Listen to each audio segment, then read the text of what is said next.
On commence tout de suite la leçon sur le présent perfect progressif.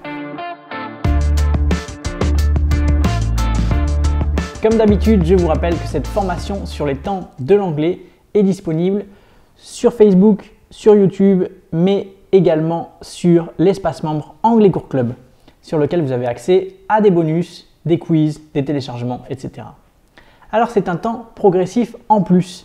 Nous en avons vu plusieurs depuis le début de cette formation. Il y avait le présent progressif, ou présent continu. Ensuite, après avoir vu le prétérit, on a vu le prétérit progressif ou continu. Et maintenant, la leçon précédente, nous avions vu le présent perfect. Maintenant, nous allons voir le présent perfect progressif ou continu. Donc c'est un temps progressif en plus. Comme vous le voyez, chaque temps a sa variante progressive. Donc comment le construire? Donc pour le présent perfect, il fallait mettre l'auxiliaire have plus le participe passé. Bon, pour le présent perfect progressif, il faut mettre be au présent perfect suivi du verbe en ing. Or, be au présent perfect, c'est have been. Nous avons donc cette formule have been plus le verbe en ing. Par exemple, I have been reading. C'est le verbe to read, lire. Deuxième exemple, I have been going. C'est le verbe to go. Donc là, on a le verbe be au présent perfect, c'est have been, et ensuite le verbe en ing. Donc ça fait un peu long. C'est les fameux voilà, have been plus ing qui font un peu peur, hein, qui sont un peu compliqués, qui paraissent compliqués en tout cas quand on les étudie. Bon voilà, c'est comme ça. Ça devient assez simple hein, une fois qu'on commence à le pratiquer un petit peu, notamment avec les quiz, vous verrez, ça vient assez vite. Bon, on va voir des exemples pour que ce soit plus clair entre le présent perfect et le présent perfect progressif. Premier verbe, verbe to play. Au présent perfect, ça donne I have played. Hein? I have played, donc auxiliaire have suivi du participe passé played. Au présent perfect progressif, est-ce que vous savez ce que ça va donner?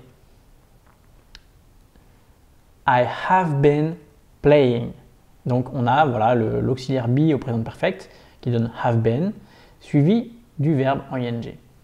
Deuxième essai, le verbe to think au présent perfect, ça donnerait I have thought, parce que le verbe to think est un verbe irrégulier qui donne thought au participe passé. Et au présent perfect progressif, I have been thinking, tout simplement. Alors comment l'utiliser? Parce que bon, nous avons vu le présent perfect, déjà que c'était un petit peu compliqué, ces histoires de lien entre le passé et le présent. Voilà, qu'est-ce que ça va donner avec le présent perfect progressif? Bon, en réalité, c'est un peu comme le présent perfect, c'est très proche. Donc ça s'utilise pour parler d'une action passée ayant un lien avec le présent.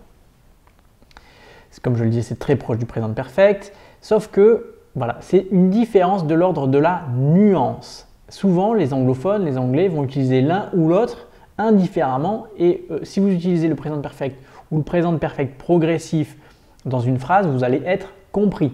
La différence porte sur de la nuance. Alors, le présent perfect progressif, donc en ing, ça va insister sur la durée de l'action ou sur l'action elle-même.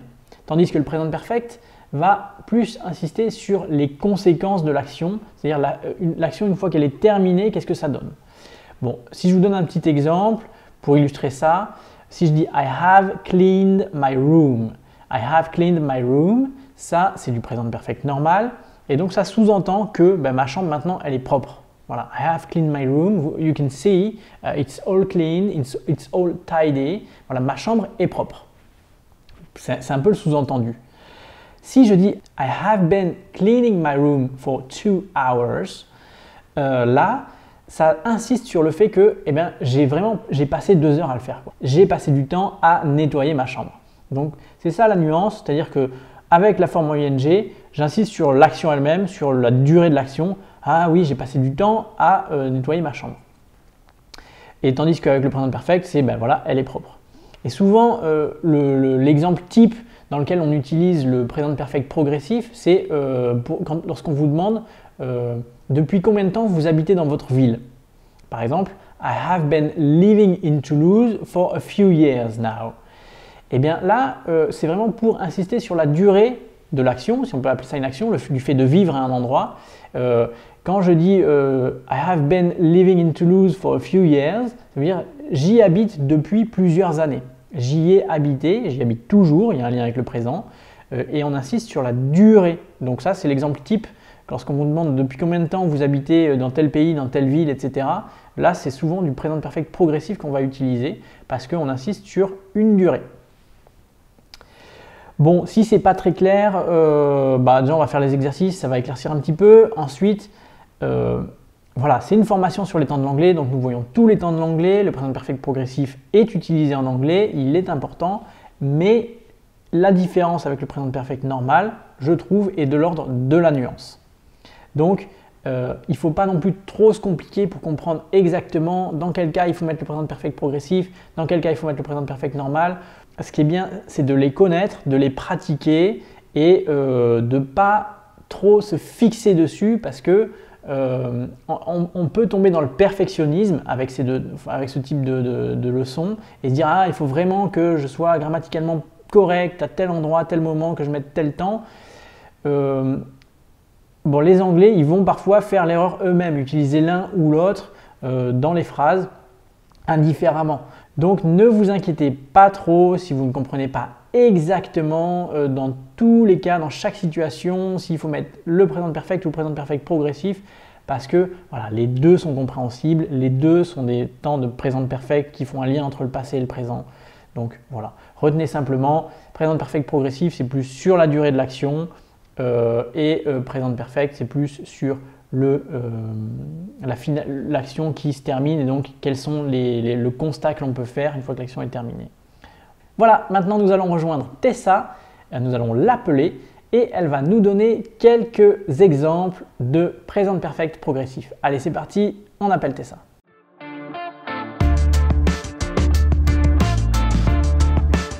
In the present perfect, we say, I have watched this show. In the present perfect progressive, we say, I have been watching this show.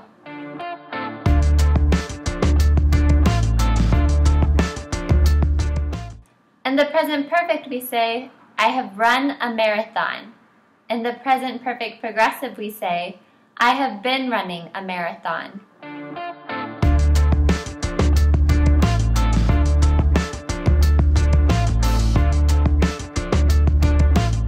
I have been playing basketball. You have been reading interesting books. He has been sleeping. They have been watching films. J'espère que cette leçon vous a plu, qu'elle vous a aidé avec le présent perfect progressif. Si elle vous a plu, merci de mettre un petit pouce vert et puis n'hésitez pas à nous rejoindre sur l'espace membre Anglais Cours Club pour accéder aux bonus, au téléchargement, au quiz, à l'espace de questions-réponses, etc. Merci de nous suivre, à bientôt, bye bye.